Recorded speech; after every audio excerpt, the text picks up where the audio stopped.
Hi guys. The two things that you must consider before buying your Tesla. Okay, my name is Robin. I own a Tesla and I truly love it. So I would love to share with you these two things that you must consider before purchasing your Tesla. So number one, please consider your charging situation. I loosely thought about this, but I didn't really get that much thought to it because I would see all these different charging stations all around the city. I'm just like, oh, I could just charge here, I could charge there, I could charge when I'm in the grocery and whatever. So when I first got the car, I did go to a grocery store and I was like, okay, cool, I could charge here. When I got there, they were all taken. And then I noticed, okay, well, I have to download the app, then put in my credit card, then this and that, and blah, blah, blah. And I'm like, oh my gosh. Okay, so they were already all used, so I decided to leave. And I was like, okay, where can I go to charge? Then I remembered Whole Foods, they have a charge. So I decided to go over there and to check it out.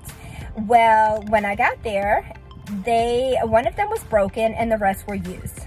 And so I'm like, okay, that's not going to work. Now, the car does come with this adapter, so you can use anybody's charging station with the adapter, and that's wonderful. But then after, these two strikes, I'm like, okay, let me find a Tesla Supercharge. So I ended up doing that. I live in Houston, and in Houston, the Rudy's Barbecue, they usually have the Tesla Supercharge stations in the back, and they have about maybe like 7 or 8 different chargers. So it does get kind of busy, but you can go over there on like an off hour and use it and it'll charge you up really quick. Normally I'm only there for about 35 minutes or less, just depending on how much battery life I previously had, and it's around $8 to $10 per charge. So that works out really good. When I do use that option. My go-to option is I got the home charger. It was such a game changer and a lifesaver. I bought it from the Tesla website and it was around $500, and then I found somebody on the website to come out and install it for me, which was about $450, I believe. So right under $100, I figured out my whole charging situation. And since I got that, I really love it because I could just charge at night and it makes things super easy. So that's really important to consider. Now, the next thing to consider is your insurance. I didn't know this before I got the car, but the insurance is really high on Teslas. I'm not exactly sure why, but it is.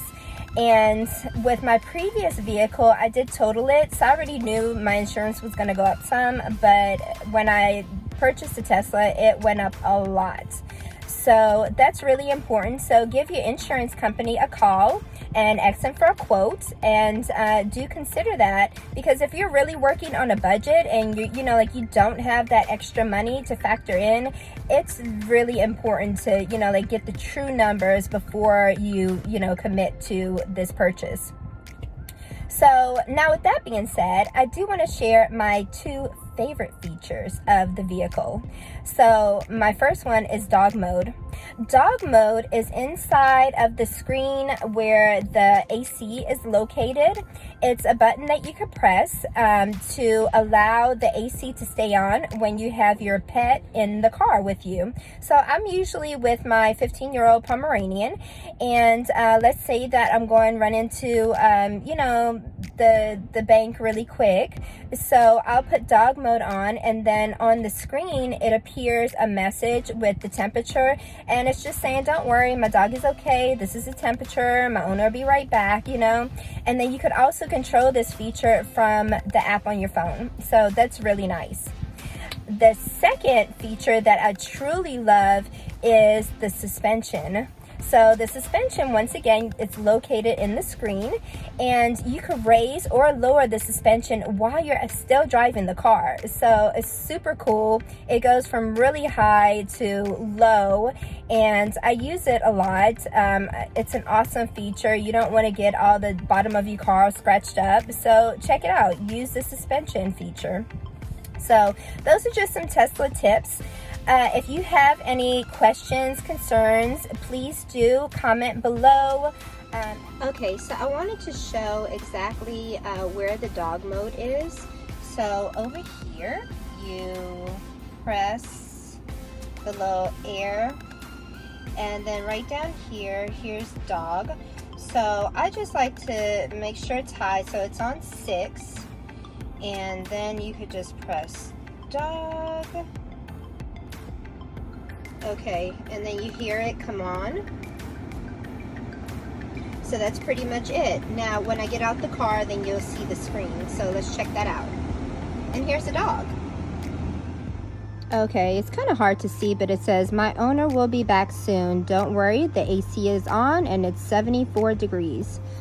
So there you go. That's one of my favorite features, dog mode. Okay, so next I wanted to show you about the suspension. So once again, you come down to the bottom and you press on the little car icon. And then here is suspension. You're gonna press that. And then it's ride height, very high, high, standard, low. So I usually like to ride around on high, only because I'm in Houston and the streets tend to get really raggedy over here and a lot of potholes and stuff. But that's basically it. And you know, very easy, very simple. So there you go, my second favorite feature. So those are my Tesla tips. Please comment below and let me know if there's any questions that you would like for me to answer. If you have any comments, I would love to hear from you. Please do like and subscribe to my channel. I really do appreciate it. And I'll see you soon. Bye-bye.